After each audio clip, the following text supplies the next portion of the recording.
नमस्कार, pinnacle coaching centre में आप सभी का स्वागत है। आज हम जो विभिन्न प्रकार के टीचिंग एग्जाम्स होते हैं उनसे रिलेटेड जो हमारा चाइल्ड साइकोलॉजी का एक टॉपिक है वो हम आज करेंगे। विभिन्न प्रकार के टीचिंग एग्जाम्स की दृष्टि से ये बहुत ही महत्वपूर्ण है। तो जो आज का जो हमारा टॉपिक है वो है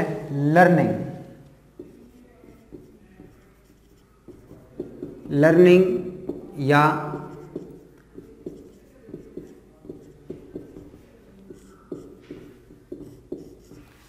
अधिगम। लर्निंग क्या चीज है? लर्निंग या अधिगम जो है, साधारण भाषा में अगर हम इसे कहें अधिगम को, अधिगम या लर्निंग को अगर साधारण भाषा में कहें तो इसका जो हमें शब्दार्थ मिलता है, यानी कि डिक्शनरी में जो हमें इसका मीनिंग मिलता है वो मिलता है सीखना। परंतु ये जो सीखना जो वर्ड है वह इसका एक संकीर्ण स्वरूप है। वह इसका एक संकीर्ण स्वरूप है। संकीर्ण अर्थात ये व्यापक नहीं है, ये लिमिटेड है अगर इसको हम सीखने के रूप में लेते हैं। अन्य जो इसका व्यापक रूप है वो है व्यवहार में परिवर्तन। व्यवहार में परिवर्तन। तो अधिगम का जो लर्निंग का जो व्यापक स्वरूप है वो है व्यवहार में परिवर्तन। अब व्यवहार में परिवर्तन से पहले हमें यह समझना होगा कि व्यवहार है क्या। तो व्यवहार जो शब्द है उसका सबसे पहले जो प्रयोग किया था, व्यवहार शब्द का सबसे पहले जो प्रयोग किया था वो मैंडुगल ने किया था। मैंडुगल ने 1905 के अंदर व्यवहार शब्द का सबसे पहले उपयोग किया था। इसके बाद में एक और अन्य जो वैज्ञानिक आते हैं उनका नाम हमारे पास है वाटसन। ये दोनों ऐसे वैज्ञानिक थे जिन्होंने व्यवहारवाद का समर्थन किया था। और जो वाटसन थे उन्होंने 1913 के अंदर एक नए विज्ञान को जन्म दिया जिसे हम व्यवहारवाद के रूप में जानते हैं। व्यवहारवाद का जो जनक है वो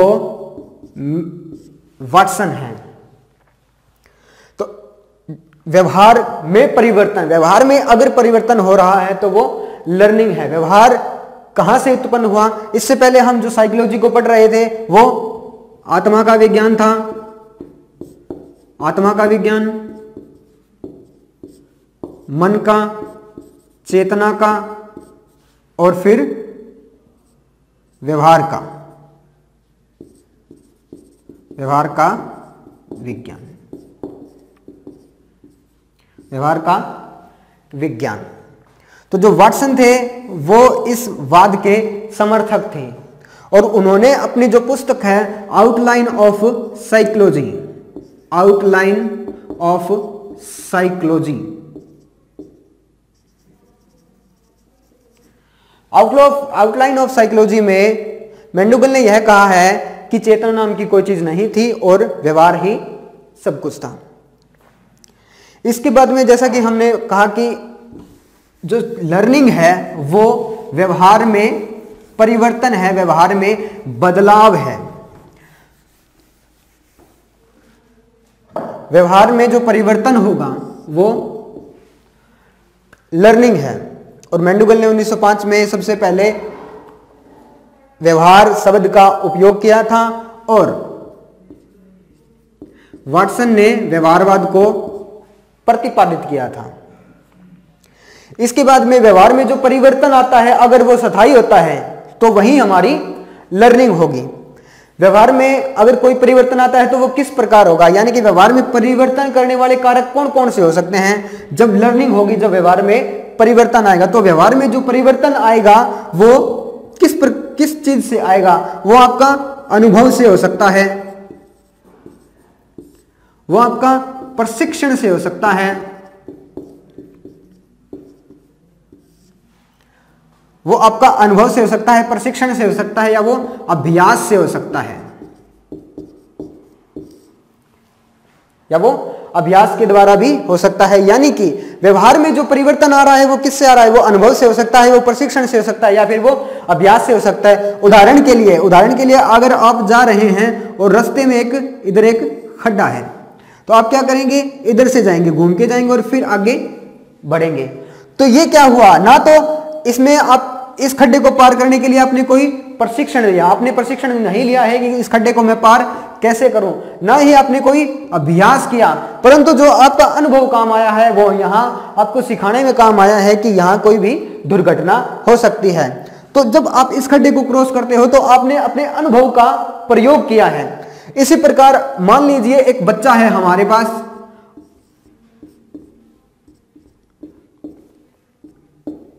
और वो अगर एक मोमबत्ती को या आग को अगर छूने का प्रयत्न करता है, अगर वो आग या मोमबत्ती को छूने का प्रयत्न करता है तो उत्सुकतावश वो उसे छूने का प्रयत्न करता है, लेकिन अगर वो उसे टच करेगा तो उसका जो हाथ है वो जला लेगा।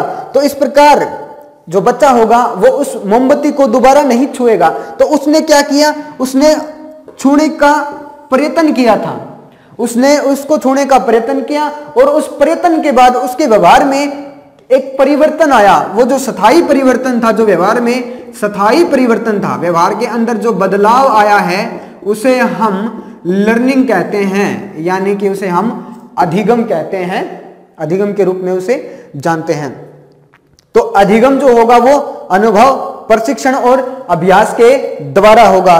क्रो एक साइंटिस्ट थे, पति पत्नी थे ये, क्रो एवं क्रो। इन्होंने अधिगम के विषय में क्या कहा है कि अधिगम क्या चीज है? देखिए दोस्तों, विभिन्न प्रकार के वैज्ञानिकों ने अधिगम की अलग अलग परिभाषाएं दी है। अधिगम की अपनी अपनी परिभाषा हो सकती है।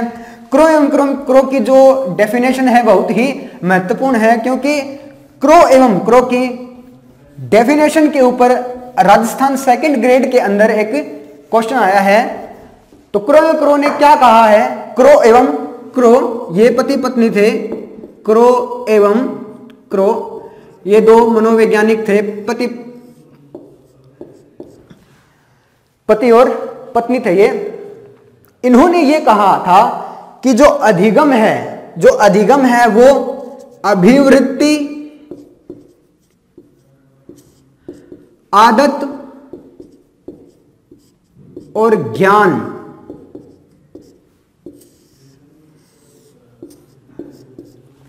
अभिवृत्ति, आदत और ज्ञान का समायोजन है। यानी कि अगर हम इनको अपने अंदर लेते हैं, यानी कि अगर हमें अभिवृत्ति प्राप्त होती है, अगर हमें आदत कोई हम डाल लेते हैं, या अगर हमें कोई ज्ञान अगर प्राप्त होता है तो वह अधिगम होगा, तो वह अधिगम होगा। अभिवृत्ति, आदत और ज्ञान की प्राप्ति जो है वो अधिगम के अंदर रख सकते हैं हम क्रो एवं क्रो के अनुसार। अब अधिगम के विभिन्न साइंटिस्ट ने अपने अपने अनुसार जो है वो प्रकार भी किए हैं। बेसिकली जो अधिगम के हम दो प्रकार लेते हैं, उनमें से सबसे पहले वो हो सकता है वो है शाब्दिक अधिगम, और जो दूसरा है वो है सेंसरी मोटर, संवेदी।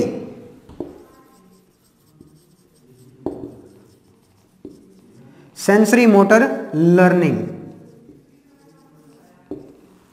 यानी कि जब हम अगर शब्दों के द्वारा सीख रहे हैं तो वो शाब्दिक लर्निंग होगी, और अगर सेंसरी मोटर यानी कि हम अगर अपने संवेगों के द्वारा, अगर हम अपने संवेगों को द्वारा अगर सीख रहे हैं तो वो जो लर्निंग होगी वो आपकी सेंसरी मोटर लर्निंग होगी। इसके अतिरिक्त विभिन्न साइंटिस्ट ने अपने अपने अनुसार जो है इनके पार्ट किए हैं। मुख्य रूप से हम इन दो पार्ट को ही कंसीडर करेंगे। तो क्रो एवं क्रो के अनुसार क्या हुआ कि जो अधिगम है वो अभिवृत्ति, आदत और ज्ञान का अधिगम है, उससे प्राप्त अगर हम कर रहे हैं तो वो अधिगम है। इसके बाद में हमारे पास अधिगम को प्रभावित करने वाले कारक और अधिगम की प्रकृति किस प्रकार की हो सकती है। तो उससे पहले ये देखिए कि अधिगम की प्रकृति कैसी हो सकती है, अधिगम किस प्रकार का हो सकता है, यानी कि जो हमारी लर्निंग है वो किस प्रकार की हो सकती है, उसके गुण क्या है, उसकी विशेषताएं क्या है। तो लर्निंग के जो गुण हैं, जो लर्निंग की जो विशेषताएं हैं, मुख्य रूप से वो लर्निंग जो है या अधिगम जो है उसकी जो विशेषताएं हैं जो पहली विशेषता है कि जो लर्निंग है वो निरंतर होती है। लर्निंग आपकी निरंतर रहेगी, मतलब कि जन्म से मृत्यु तक जो आपकी लर्निंग होगी वो चलती रहेगी। इसके बाद में जो अधिगम है वो आपको समायोजित करता है, यानी कि वो आपको समायोजन या अनुकूलन प्रदान करता है। समायोजन या अनुकूलन प्रदान करता है। उदाहरण के लिए देखिए, अगर हम कोई चीज लर्न कर लेते हैं, कोई चीज सीखते हैं, तो हमारे अंदर एक एडजस्टमेंट की क्वालिटी आती है, एक अच्छा गुण आता है। तो वो जो अनुकूलन या समायोजन की स्थिति होगी वो लर्निंग की एक विशेषता होगी, लर्निंग का एक पार्ट होगा। इसके बाद में जो अधिगम है वो परिवर्तन लाता है, सुधार लाता है। जैसे कि हमने पहले भी कहा है कि जो अधिगम है या जो लर्निंग है वो व्यवहार में परिवर्तन है, यानी कि लर्निंग के बाद पहले हमारी स्थिति कुछ और होगी, उसके बाद हमारी जो स्थिति होती है वो कुछ और होती है, यानी कि पॉजिटिव की तरफ जा रहे हैं, यानी कि कुछ सीख रहे हैं, कुछ यहां से अगर हम यहां आ रहे हैं तो हमने सीखा है, एक लर्निंग हुई है। परंतु अगर यहां से हम यहां भी आ रहे हैं, बैकवर्ड आ रहे हैं, तो वो भी एक लर्निंग है। वो आपकी पॉजिटिव या नेगेटिव लर्निंग के रूप में हम उनको डिफाइन कर सकते हैं, उनको एक पार्ट दे सकते हैं, परंतु वो एक लर्निंग होगी। इसके अतिरिक्त जो लर्निंग है, जो अधिगम है, वो क्रियात्मक है। लर्निंग जो है वो क्रियात्मक है। क्रियात्मक से मेरा क्या अभिप्राय है? क्रियात्मक से मेरा अभिप्राय यह है कि आपको लर्निंग के लिए, अधिगम के लिए आपको क्रिया करनी पड़ेगी। यह एक क्रियात्मक प्रक्रिया है, आपको क्रिया करनी पड़ेगी। क्रिया मतलब कि आपको कुछ ना कुछ लर्निंग के लिए करना पड़ेगा। उदाहरण के लिए, अगर आप जैसे विभिन्न प्रकार के जो टीचर्स एग्जाम है आप उनकी तैयारी कर रहे हो और आप किताबों का ढेर लगा के रख देते हैं और आप उनको पढ़ते नहीं हैं, तो वहां लर्निंग नहीं हुई है, क्योंकि आपने कोई क्रिया नहीं की है। अगर आप किताबों का ढेर लगा के रख देते हैं, वो तो बुक सेलर के पास थी ही, अगर आप कोई क्रिया नहीं करते हैं तो आपकी लर्निंग नहीं हुई है। तो लर्निंग का बेसिक रूल यह है कि आपको क्रिया करनी पड़ेगी। जैसे आपको पूछ लिया जाता है एग्जाम्स के अंदर कि क्या जो लर्निंग की जो प्रक्रिया है वो स्वाभाविक है, कि क्या जो लर्निंग की प्रक्रिया है वो स्वाभाविक है। स्वाभाविक अर्थात क्या ये अपने आप होती है? तो ये प्रक्रिया अपने आप नहीं होती है। आपको कंफ्यूज होने की यहां आवश्यकता नहीं है। लर्निंग की प्रक्रिया स्वाभाविक नहीं है। लर्निंग की प्रक्रिया के लिए हमें क्रिया करनी पड़ेगी। यह एक क्रियात्मक सिद्धांत है, यह एक क्रिया का सिद्धांत है। अर्थात पुस्तक अगर हम पढ़ेंगे तभी हम में ज्ञान आएगा। अगर पुस्तक अलग रखी हुई है और हम इधर बैठे हुए हैं तो कोई भी लर्निंग की जो प्रोबेबिलिटी, जो पॉसिबिलिटी होगी वो नहीं होगी। इसके अतिरिक्त जो लर्निंग है वो सार्वभौमिक है।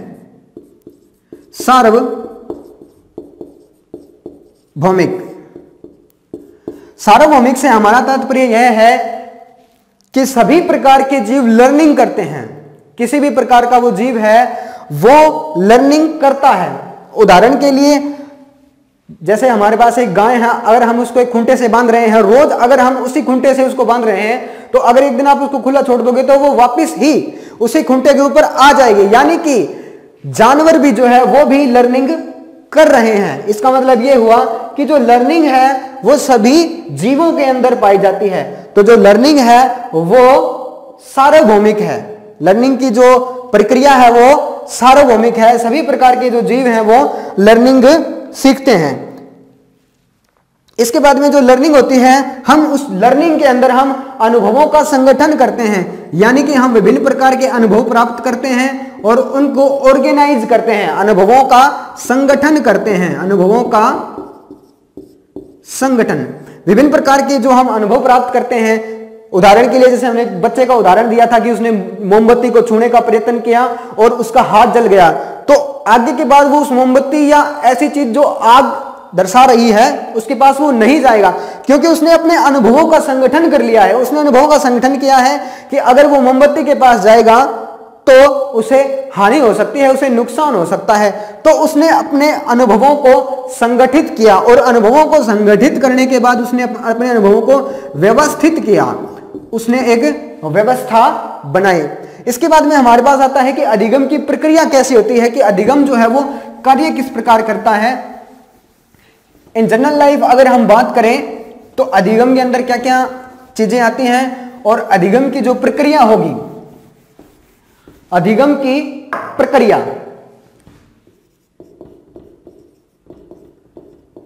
अधिगम की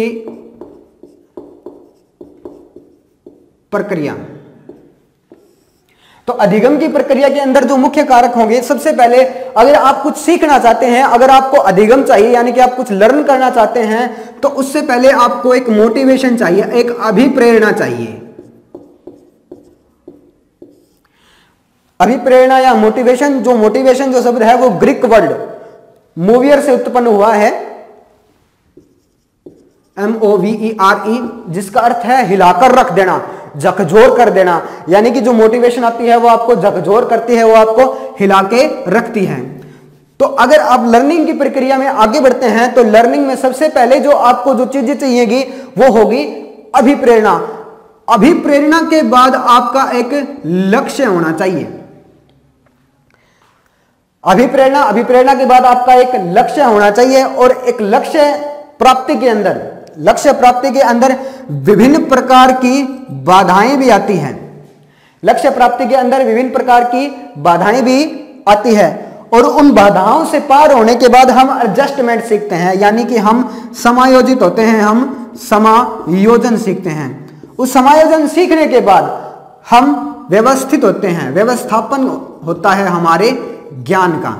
इसका अर्थ यह हुआ कि हमारे पास सबसे पहले सीखने के लिए, लर्निंग के लिए सबसे पहले व्यक्ति को अभिप्रेरित होना चाहिए, कि व्यक्ति जो है वो अभिप्रेरित होगा और उसके कुछ लक्ष्य होंगे। और अगर लक्ष्य हम कुछ निर्धारित करते हैं, कुछ लक्ष्य अगर हम निर्धारित करते हैं तो उन लक्ष्य के अंदर बाधाएं भी आती है।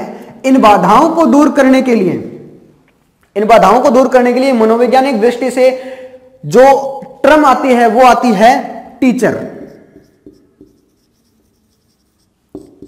जो अध्यापक की संकल्पना आई है कि अध्यापक की आपको आवश्यकता कहां पड़ेगी, आप अभिप्रेरित हो गए, आपने लक्ष्य निर्धारण कर लिया, लेकिन अगर कोई विद्यार्थी के ज्ञान प्राप्ति के अंदर बाधाएं अगर आ रही हैं तो उन बाधाओं का मार्गदर्शक कौन होगा, उन बाधाओं को दूर कौन करेगा, तो उन बाधाओं को जो दूर करेगा वो अध्यापक करेगा, टीचर करेगा। यहां पर अध्यापक की संकल्पना आती है।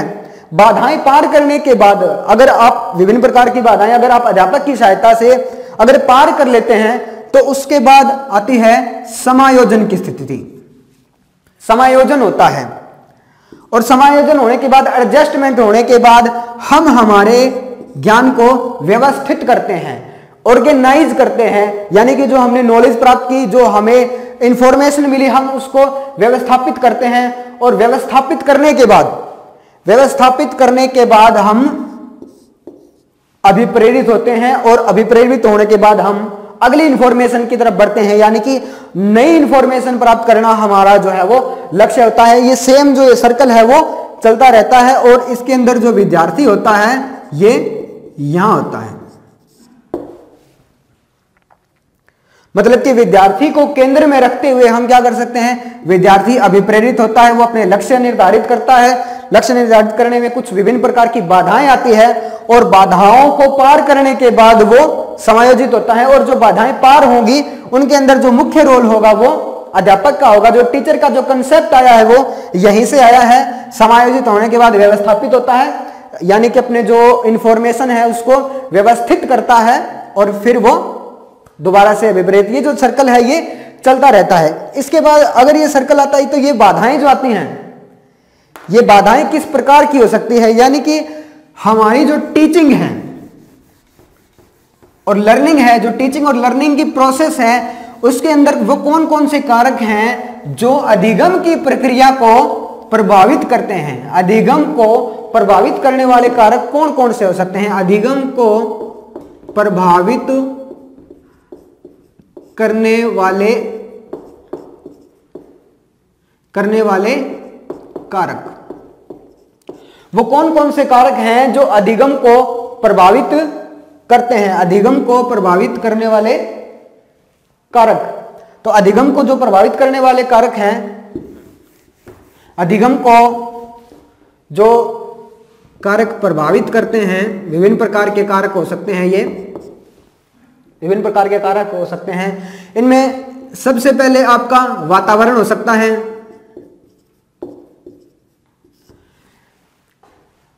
अगर हम विद्यार्थी को उचित वातावरण देते हैं तो उसकी लर्निंग जो होगी, उसका जो अधिगम होगा वो भी तीव्र गति से होगा।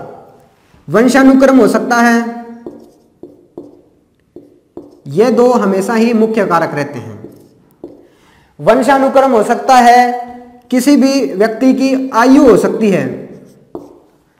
उदाहरण के लिए जब बच्चे छोटे होते हैं तो उनमें जिज्ञासा की जो प्रकृति होती है वो तीव्र होती है, वो तेजी से सीखना आरंभ करते हैं, बहुत ही तेजी से वो सीखते हैं। इसके अतिरिक्त किसी व्यक्ति की बुद्धि लब्धि हो सकती है, उसकी बुद्धि हो सकती है, उसका IQ हो सकता है। कोई बीमारी या चोट के वजह से भी बच्चा या व्यक्ति सीखने के अंदर प्रभावित हो सकती है, वो चीज जो है वो प्रभावित हो सकती है। इसके अतिरिक्त अध्यापक का संप्रेषण कौशल, अध्यापक का संप्रेषण कौशल, कम्युनिकेशन स्किल ऑफ टीचर। अगर आपके अध्यापक है किसी बच्चे का, अगर उसके अंदर कम्युनिकेशन स्किल नहीं है, यानी कि वो अपने जो कंटेंट है, जो अपने पाठ है, उसको सही ढंग से डिलीवर नहीं कर पा रहा है, तो वो संप्रेषण कौशल विफल हो जाएगा, यानी कि वहां जो लर्निंग होगी वो नहीं होगी, लर्निंग की जो गति होगी वो धीमी होगी। तो अध्यापक का संप्रेषण कौशल भी इसमें एक महत्वपूर्ण योगदान देता है। एक अच्छा अध्यापक वही है जो आपको प्रेरित करता है, तो अध्यापक का संप्रेषण कौशल भी यहां पर मैटर करता है। इसके बाद में जो लर्निंग होती है, लर्निंग किस प्रकार की हो सकती है, देखिए, यानी कि लर्निंग को हम अगर विचारों का आदान प्रदान कहें या ज्ञान का आदान प्रदान कहें, और उसके दौरान उसके कारण जो व्यवहार में परिवर्तन आता है वो लर्निंग है। तो ट्रांसफर ऑफ लर्निंग क्या होगा? Transfer of learning, transfer of learning, transfer of learning. Transfer of learning का जो कंसेप्ट दिया था वो थॉर्नडाइक ने दिया था। वो ट्रांसफर ऑफ लर्निंग का जो कंसेप्ट दिया है वो थॉर्नडाइक ने दिया है। उन्होंने क्या कहा है कि लर्निंग का ट्रांसफर होता है, अर्थात हमारा जो पूर्व ज्ञान है, यानी कि हमने पहले कुछ सीखा है, तो वो पूर्व ज्ञान आपको नए ज्ञान सिखाने में सहायता करेगा। जो आपका पूर्व ज्ञान है या जो आपने पूर्व अनुभव प्राप्त किया है, वो ज्ञान आपको नए ज्ञान सिखाने में मदद करेगा, हेल्प करेगा। तो पूर्व ज्ञान या पूर्व अनुभव के आधार पर, पूर्व ज्ञान या अपना जो पूर्व अनुभव है, वो ज्ञान अगर नवीन ज्ञान के अंदर, नए ज्ञान के अंदर, नए ज्ञान को अगर एक आधार प्रदान कर रहा है, तो वहां पर ट्रांसफर ऑफ लर्निंग होगी, यानी कि जो ज्ञान है या जो लर्निंग है, जो अधिगम है, उसका स्थानांतरण होगा, उसका ट्रांसफर होगा। अब ये जो स्थानांतरण है वो 3 प्रकार का हो सकता है। 3 प्रकार का स्थानांतरण हो सकता है। सबसे पहले हमारे पास जो स्थानांतरण आता है वो है पॉजिटिव ट्रांसफर। पॉजिटिव ट्रांसफर या पॉजिटिव लर्निंग बोल सकते हो आप इसको, पॉजिटिव ट्रांसफर या सकारात्मक स्थानांतरण। सकारात्मक स्थानांतरण के अंदर क्या होगा कि अगर आपका पूर्व ज्ञान या आपका पूर्व अनुभव अगर नए ज्ञान को सीखने में सकारात्मक भूमिका निभाता है, तो वह जो स्थानांतरण होगा ज्ञान का, अधिगम का, वह जो स्थानांतरण होगा वह पॉजिटिव ट्रांसफर होगा। उदाहरण के लिए अगर आप साइकिल चलाते हो तो आपको बाइक चलाने के अंदर आसानी होगी, साइकिल चलाने वाले को बाइक चलाने के अंदर आसानी होगी। तो यह इस प्रकार की जो, अगर आप साइकिल से बाइक चलाते हैं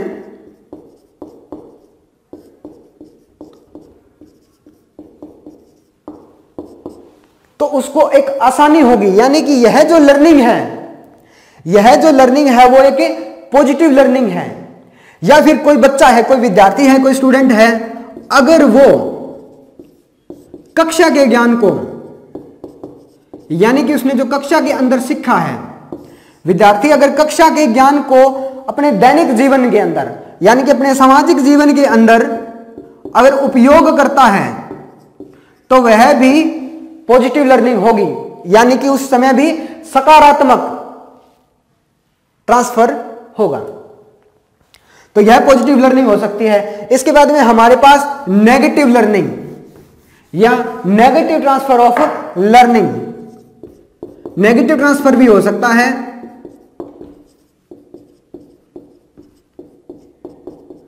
नेगेटिव ट्रांसफर से हमारा तात्पर्य क्या है? नेगेटिव ट्रांसफर से मतलब है कि आपका जो पूर्व ज्ञान है, जो आपका पहले का ज्ञान है, वो नवीन ज्ञान प्राप्ति के अंदर कोई भूमिका नहीं निभा रहा है, कोई आधार प्रदान नहीं कर रहा है। उदाहरण के लिए, कोई अमेरिका का ड्राइवर है और इंडिया का ड्राइवर है। इंडिया का ड्राइवर अमेरिका में ड्राइव नहीं कर पाएगा और अमेरिका का ड्राइवर इंडिया में ड्राइव नहीं कर पाएगा, क्योंकि जो स्टीयरिंग का जो दिशा होती है, एक लेफ्ट और राइट का एक कंसेप्ट होता है। हमारे राइट साइड में होता है और अमेरिका के अंदर लेफ्ट साइड के अंदर होता है। यानी कि उसकी जो कार चलाने की जो स्किल्स थी, उसका जो एप्टीट्यूड था, उसका जो गुण था, वह अमेरिका में काम नहीं आया। तो यह जो लर्निंग होगी वो नेगेटिव लर्निंग होगी, यानी कि ऋणात्मक लर्निंग होगी। तो यह इस प्रकार की जो लर्निंग है उसने इसके अंदर कोई काम नहीं किया।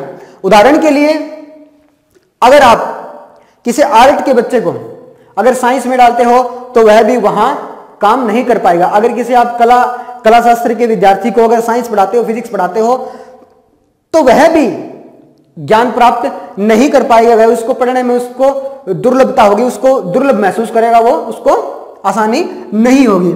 इसके बाद में जीरो ट्रांसफर,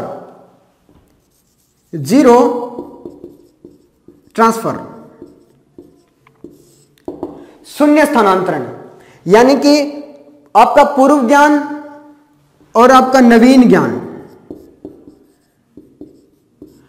पूर्व ज्ञान और नवीन ज्ञान के अंदर जो हमने नया ज्ञान प्राप्त किया है, उसके अंदर अगर किसी प्रकार का स्थानांतरण नहीं होता है, किसी प्रकार का स्थानांतरण नहीं होता है, तो वो जीरो ट्रांसफर होगा। उदाहरण के लिए, अगर आप रहीम के दोहे याद कर रहे हैं और फिर कबीर के दोहे याद कर रहे हैं, तो ऐसा नहीं है कि जो रहीम के दोहे होंगे वो आपको कबीर के दोहे समझने में आपकी हेल्प करेंगे। यानी कि उस समय जो लर्निंग का ट्रांसफर होगा वो जीरो ट्रांसफर है, नेगेटिव ट्रांसफर है। इसी तरीके से जीरो ट्रांसफर है। इसी तरीके से अगर आप एक कीबोर्ड है आपके पास और उसके अंदर आप इंग्लिश टाइप करना सीख रहे हैं और उसी कीबोर्ड के अंदर अगर आप हिंदी टाइप करना सीख रहे हैं, तो वहां पर भी किसी प्रकार के ज्ञान का स्थानांतरण नहीं हुआ है। कोई भी ज्ञान की जो वृद्धि हम कह सकते हैं कि ज्ञान में किस प्रकार की वृद्धि आई है, वो नहीं हुई है। तो ट्रांसफर ऑफ लर्निंग इनके जो प्रतिपादक थे या इनके जनक जो हो सकते हैं वो थॉर्नडाइक थे। ये आपसे पूछ लिया जाता है कि ट्रांसफर ऑफ लर्निंग का जो कंसेप्ट दिया है वो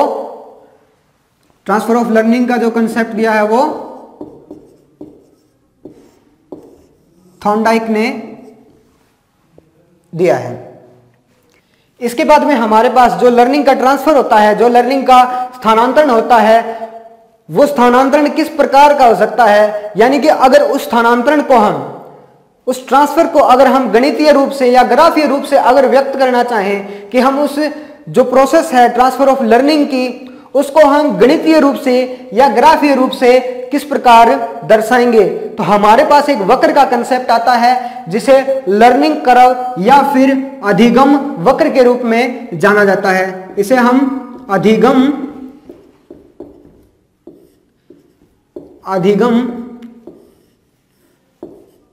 वक्र के रूप में जानते हैं। अधिगम वक्र क्या चीज है?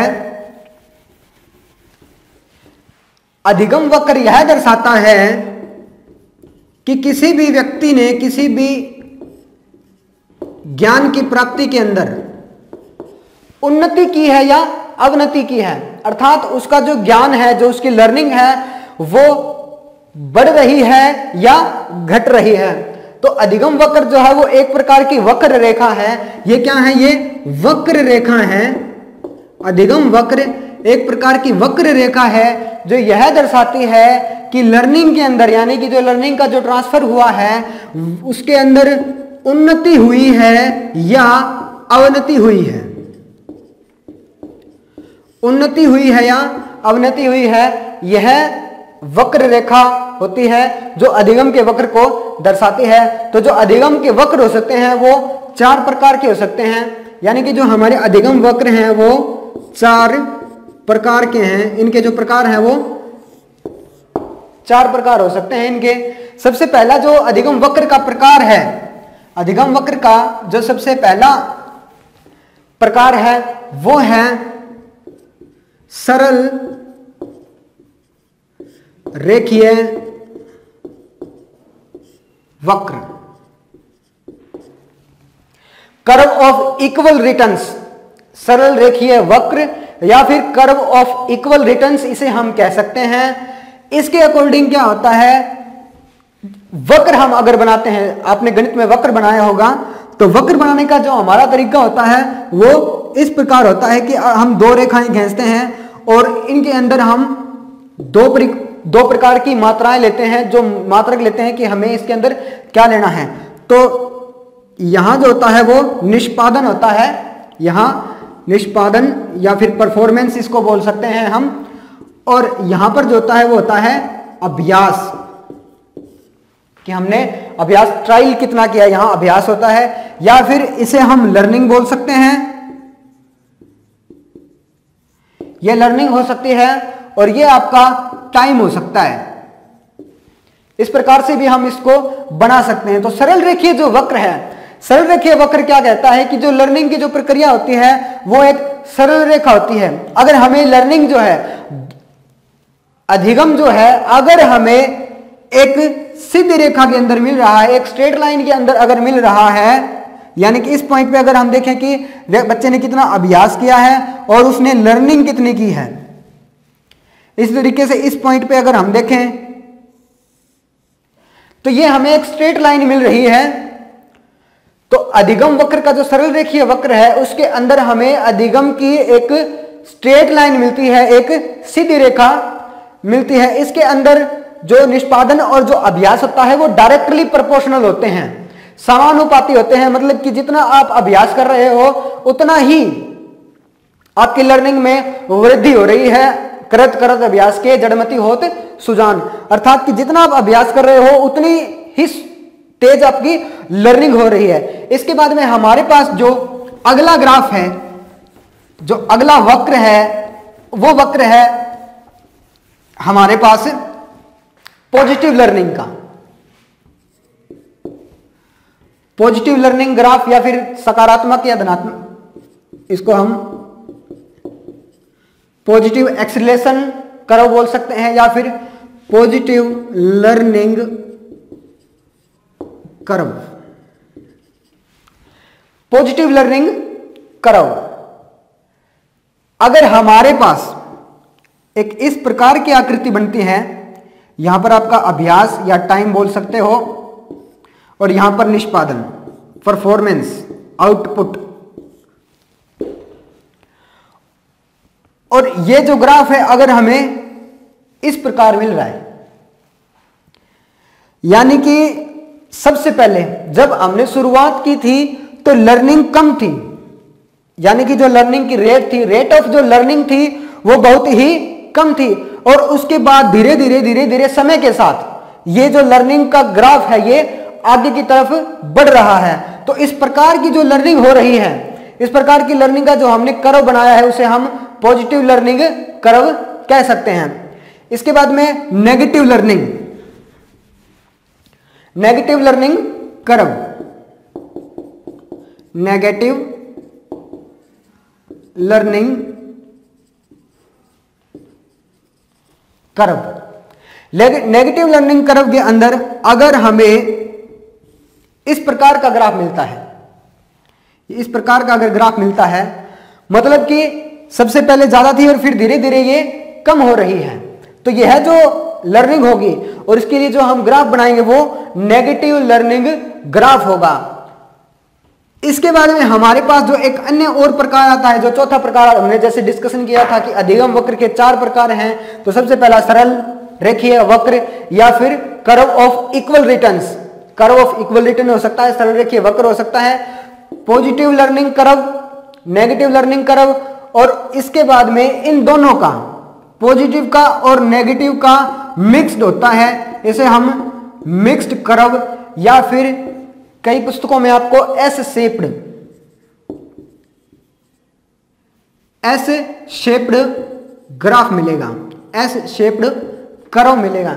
एस शेप्ड जो कर्व होता है वो आपको इस प्रकार का मिलेगा, इस प्रकार का मिलेगा।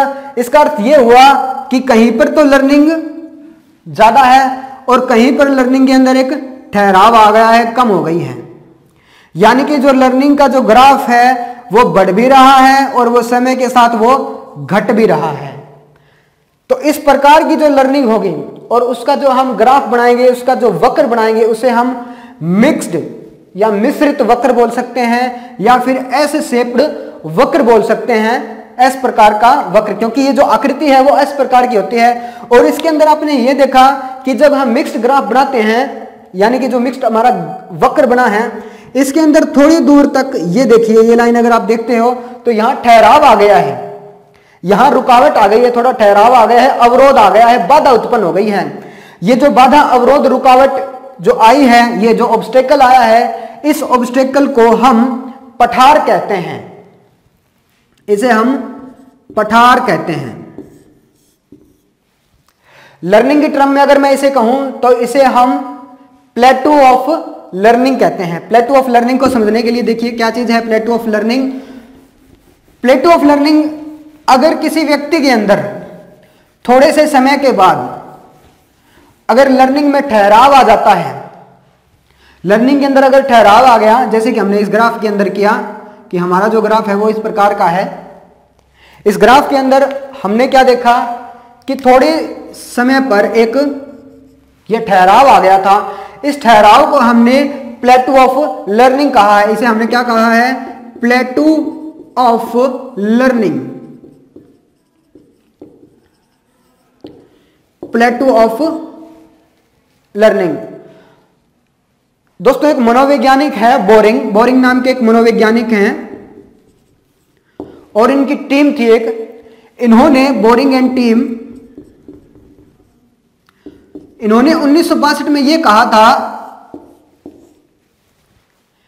कि जो लर्निंग का जो प्लेटू बनता है, जो लर्निंग का जो पठार बनता है, वो एक सामान्य बात है कि कई व्यक्तियों के अंदर ये पठार पाया जा सकता है, कोई दिक्कत नहीं होती कि कुछ समय के बाद जो अधिगम है वो रुक जाता है, वो स्थायी हो जाता है, उसकी जो गति होती है वो ना के बराबर होती है, बहुत ही स्लो होती है, बहुत ही कम होती है। तो बोरिंग एंड टीम ने 1962 में ये कहा था कि जो ये प्लेटू ऑफ लर्निंग है वो कई व्यक्तियों के अंदर पाया जा सकता है, परंतु यह बहुत ही कम पाया जाता है, यानी कि इसकी जो मात्रा होती है वो बहुत ही कम होती है। तो प्लेटू ऑफ लर्निंग यानी कि अगर लर्निंग के अंदर, यानी कि जो हमारा अधिगम था, अगर अधिगम के अंदर रुकावट आ गई है, बाधा आ गई है, रुकावट, बाधा या अवरोध अगर आ गया है तो वो क्यों आया है, उसका कारण क्या है, तो उस प्लेटू ऑफ लर्निंग जो है, जो लर्निंग का पठार है, अधिगम का पठार जिसे हम कह सकते हैं, उसका अगर हमें उपाय करना है, उसको दूर करना है, क्योंकि अगर अधिगम के अंदर रुकावट आई है तो उसके पीछे कारण क्या क्या हो सकते हैं और उन कारण का निवारण क्या हो सकता है। तो सबसे पहले आप देखिए कि अधिगम के अंदर रुकावट क्यों आई होगी, कि बच्चों की अगर रुचि ना होगी, कि अगर विद्यार्थियों की पढ़ाई के अंदर अगर रुचि नहीं है तो क्या होगा, तो विद्यार्थी पढ़ने के अंदर लर्निंग के अंदर जो है वो इंटरेस्ट नहीं लेंगे। तो इस अधिगम के पठार को अगर हमें हटाना है, यानी कि अधिगम का जो पठार है इसको हमें अगर समायोजित करना है, यानी कि इसकी स्पीड को अगर बढ़ाना है, तो हमें सबसे पहले रुचि को बढ़ाना होगा कि बच्चे की जो रुचि है वो किस प्रकार हम विकसित कर सके हैं। रुचि को हमें बढ़ाना होगा। इसके बाद में हमें एक वातावरण ऐसा देना होगा विद्यार्थी को। वातावरण एक दूसरा कारक हो सकता है कि लर्निंग के अंदर जो पठार बना है, जो प्लेटू बना है, उसको हटाने के लिए वातावरण का भी अहम योगदान है। अगर हम बच्चे को अच्छा वातावरण देंगे तो उसकी जो सीखने की जो गति होगी, जो लर्निंग की जो गति होगी, वो भी बहुत ही ज्यादा होगी। इसके बाद में बच्चे का संवेगात्मक विकास, संवेगात्मक विकास, संवेगात्मक विकास, यानी कि अगर बच्चे के इमोशन ठीक से विकसित नहीं हुए हैं, विद्यार्थी के अगर इमोशंस ठीक से विकसित नहीं हुए हैं, तो जो उसका अधिगम होगा वो भी प्रभावित होगा। इसके बाद में हमारे पास अध्यापन की विधि कौन सी हो सकती है? अध्यापन की विधि, लर्निंग के अंदर अध्यापक का बहुत ही महत्वपूर्ण रोल होता है। जैसा कि हमने पढ़ा कि अभिप्रेरणा होती है, पहले अभिप्रेरणा से बच्चा लक्ष्य की तरफ जाता है, और लक्ष्य के अंदर जो बाधाएं आती हैं, जो बाधाएं उत्पन्न होती हैं, जो अवरोध उत्पन्न होते हैं, उन अवरोध को दूर करने का जो कार्य करता है वो अध्यापक करता है। और अध्यापक किस प्रकार की विधियों का उपयोग करता है? क्या वो उबाऊ जो विधि होती है, जो बोरिंग विधि होती है, जो हमें बोर कर रही है, क्या वह उन विधियों का प्रयोग कर रहा है? अगर इस प्रकार की विधियों का अगर वो प्रयोग कर रहा है, तो जो हमारा पठार बन रहा है, जो अधिगम का पठार बन रहा है, वह पठार बनने का रीजन हो सकता है कि अधिगम का जो पठार बनेगा वो हो सकता है। इसके बाद में अगर किसी प्रकार की बीमारी है, कोई रोग है, कोई बीमारी है, या फिर कोई चोट लगी है किसी को, तो उस समय भी जो अधिगम होता है वो प्रभावित होता है, यानी कि अधिगम की जो प्रक्रिया होती है वो रुक जाती है, स्लो हो जाती है। तो अधिगम का जो वक्र था और जो पठार बनता है, अधिगम के पठार को प्रभावित करने वाले कारक कौन कौन से हो सकते हैं, और इन कारक का निवारण, क्योंकि जो कारक होंगे हमें उन्हीं का निवारण करना पड़ेगा। तो अध्यापन की जो विधियां हो सकती है वो भी इसके अंदर एक कारगर हो सकती है। बीमारी या चोट हो सकती है, रुचि, वातावरण, संवेगात्मक विकास भी अधिगम के पठार के निर्माण में एक महत्वपूर्ण भूमिका निभा सकते हैं। इसके अलावा अधिगम के अंदर समाज का क्या योगदान हो, अध्यापक का क्या योगदान हो, और बच्चे के, विद्यार्थी के परिवार का क्या योगदान हो, वो भी इसमें महत्वपूर्ण रखता है, अपना स्वभाव रखता है, उसका एक महत्वपूर्ण योगदान है। उदाहरण के लिए अगर बच्चे के परिवार में अगर लड़ाई हो रही है, तो उसका जो वातावरण है वो इस चीज को प्रभावित करेगा, और अगर अध्यापक उसे दंड देता है तो वो भी हमारी लर्निंग को प्रभावित करेगा। तो इस प्रकार हमने आज पढ़ा है कि अधिगम क्या है, लर्निंग क्या है। लर्निंग की परिभाषा क्रोएम क्रो ने दी थी, मेन महत्वपूर्ण थी। उसमें से आपका राजस्थान का 2nd ग्रेड का एक आया भी है क्वेश्चन, पूछ भी लिया जाता है कि जो आदत थी क्रोएम क्रो के अनुसार क्या था? आदत,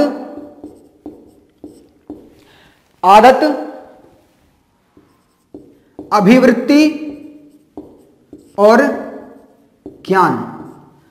आदत, अभिवृत्ति और ज्ञान की प्राप्ति ही अधिगम है।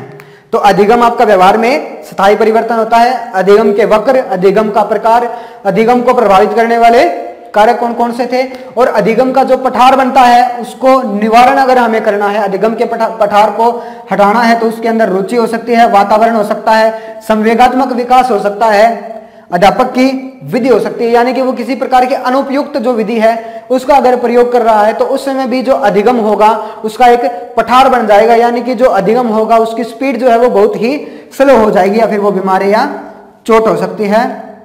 तो दोस्तों आज के लेक्चर में इतना ही। अगले लेक्चर में आपसे फिर मुलाकात होगी, तब तक के लिए धन्यवाद।